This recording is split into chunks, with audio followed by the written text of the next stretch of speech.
The rock world stands silent tonight. Guitars are quiet, amps cold, and an era has slipped away. Ace Frehley, the legendary lead guitarist and founding spirit behind Kiss, is gone. He was 74. For millions who grew up painting their faces silver and black, the news hit like a thunderclap. But what's breaking hearts even more is what his daughter, Monique Frehley, shared moments after the announcement. Witnesses say she broke down, unable to speak at first.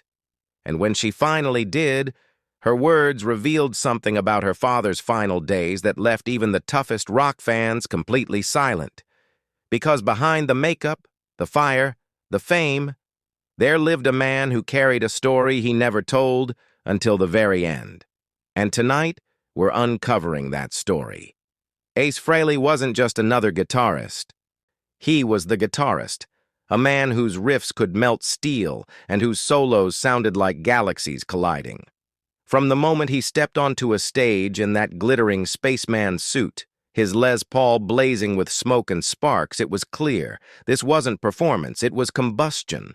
Ace didn't simply play music, he lived inside it. His every note shouted freedom, rebellion, and wild imagination. He gave Kiss its edge, its danger, its electricity. For 5 decades, he was more than part of the band. To many, he was the band. And yet the same fire that made him immortal would also burn him down. It was a quiet morning, too quiet for the fans who had once watched him set arenas ablaze. The headlines came fast. Ace Frehley, dead at 74. Within minutes, social media overflowed with disbelief. Tear-stained posts from lifelong fans, old tour photos shared with captions like, "You changed my life." Even hardened musicians, the ones who had once battled him for spotlight, paused their feeds to say goodbye. For days, the world replayed his wildest moments, the flames shooting from his guitar, the mischievous grin beneath silver paint, the solos that defined the sound of rebellion. But in the shadows of those memories, another story was waiting to be told, one that only his daughter could tell. Monique Frehley had always known 2 versions of her father. One was the rock god the world adored. The other was the quiet man who painted in his basement, sometimes lost in thought, sometimes just tired of being Ace. Over the years, she'd watched him battle through health scares, addiction, and the crushing expectations that come with fame. He had made peace with many demons, but some wounds never really healed. In the weeks before his passing, Ace appeared cheerful to the public. He was back in interviews, promoting new tracks, and even reconnecting with old bandmates. Fans saw energy, but close friends noticed exhaustion. Canceled appearances, unanswered calls, and long pauses where laughter used to live. One friend said later, "He talked a lot about time, how it runs out even for stars." Then came his final interview. He looked thinner, but calm. When asked what fame meant to him now, he smiled faintly and said, "You can't take fame with you, but you can leave a sound that outlives you." At that moment, it felt poetic. Now it feels like prophecy. After that last appearance, Ace retreated to his home in New York. He spent his days painting, flipping through old demo tapes, and talking about legacy. How he wanted people to remember him not as a rock star, but as a survivor. He had stared death down before, in car wrecks, overdoses, and endless nights on the road. But this time felt different. Monique grew worried when he stopped answering messages. "He never stayed quiet that long," she later said through tears. "When Dad went silent, I knew something was wrong."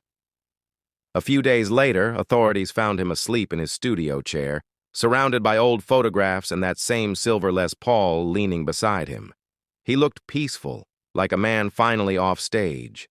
The spaceman had landed, for good. The world wept. Tributes poured in from every corner of rock history. But what shattered everyone came from Monique herself. Hours after the news, she appeared online, eyes red, voice trembling. "He wasn't just my father," she said softly. "He was my best friend, even when fame kept us apart." Then she held up something, a folded piece of paper pulled from an old Kiss tour jacket. A letter, Ace's handwriting, written just weeks before he died. It wasn't a goodbye. It was a confession. He wrote about regret, about the friends he lost to fame, and the love he never had time to appreciate. One line broke the internet. "If I could trade every sold-out arena for one more quiet night at home, just being Dad, not the spaceman, I'd do it without thinking."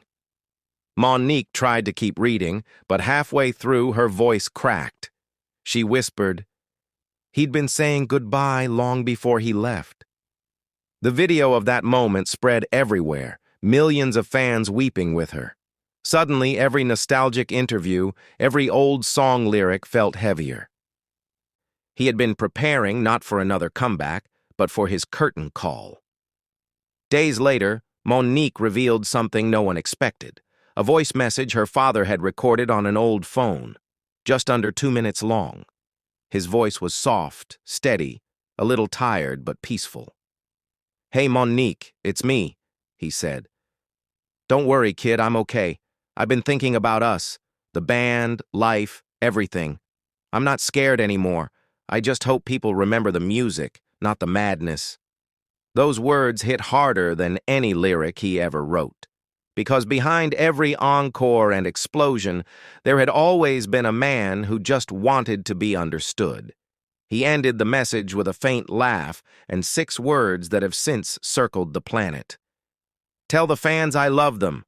The show never really ends." The phrase became a global tribute. Hashtags, murals, T-shirts. Even radio DJs signed off their shows whispering, "The show never really ends." From New York to Tokyo, rock stations devoted hours to Ace's music. Fans gathered outside record stores and arenas, lighting candles and leaving silver guitar picks on the sidewalks. Many painted their faces in his signature spaceman style. It was grief, but it was also celebration. His former bandmates in Kiss broke their silence one by one. Gene Simmons posted a black and white photo from the 70s with the caption, "We started as brothers, we ended as legends, rest easy." Paul Stanley followed. "No one played like Ace. No one lived like Ace. He gave Kiss its fire. That can't be replaced."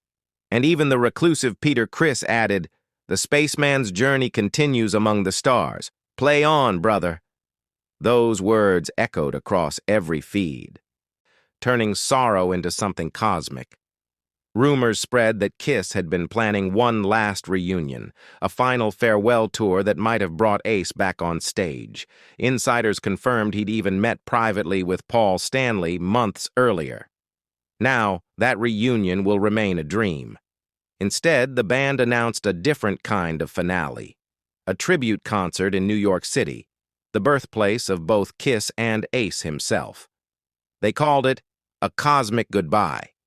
During the encore, Ace's silver Les Paul would be placed in the center of the stage beneath a single spotlight, while thousands sang "Rock and Roll All Night." Monique, through tears, said she would be there. "He'd want the fans to feel that energy one last time," she said quietly.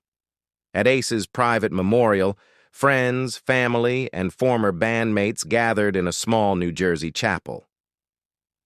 The air was heavy with silence, broken only by soft echoes of his music playing in the background. In one final gesture of love, Monique stepped forward and placed a small silver guitar pick inside the casket. On it were engraved the words, "Forever the Spaceman." Later, she told reporters, "He always said he'd never stop playing, so I wanted him to take one last pick with him." That simple act summed up everything Ace Frehley represented, a man whose heart beat through 6 strings and whose fire still burns long after the spotlight faded. It's hard to describe what Ace meant to the world of music. He wasn't perfect, and that's what made him unforgettable.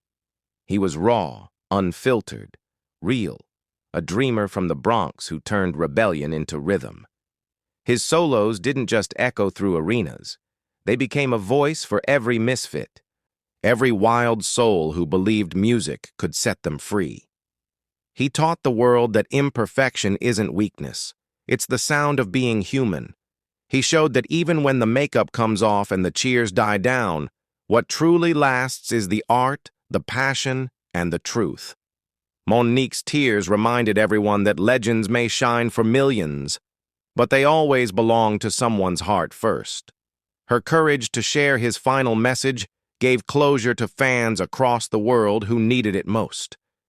And those final words, "The show never really ends," have now become more than a quote. They're a promise, a belief that music, love, and memory never fade. Because when the fans press play tonight, when those first guitar notes of "Shock Me" or "Love Gun" fill the room, they'll feel it. His presence, his laughter, his spark still alive somewhere between heaven and sound. The spaceman might have left the stage, but his echo will keep orbiting the stars forever. His music has become a constellation, guiding every young guitarist who dreams of turning noise into fire. As the lights dim and the amplifiers cool, one truth remains clear across the silence. Legends don't die. They just turn the volume up in heaven. Rest easy, Ace Frehley. Your fire still burns, your music still roars, and your story will forever be the soundtrack to the stars. If Ace Frehley's music ever touched your heart, hit like, share your memories, and let the music play on. Because for Ace, the show never really ends.